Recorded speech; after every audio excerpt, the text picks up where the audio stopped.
Hebrew భాషలో Bethesda అనబడిన ఒక కోనేరు గలదు. దానికి 5 మండపములు కలవు.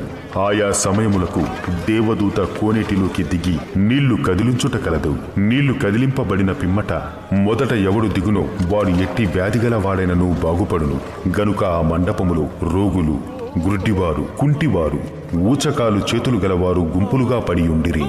అక్కడ 38 ఏండ్ల నుండి వ్యాధి గల ఒక మనుష్యుడుండెను. యేసు వాడు పడియుండుట చూచి వాడప్పటికి బహుకాలము నుండి ఆ స్థితిలోనున్నాడని ఎరిగి,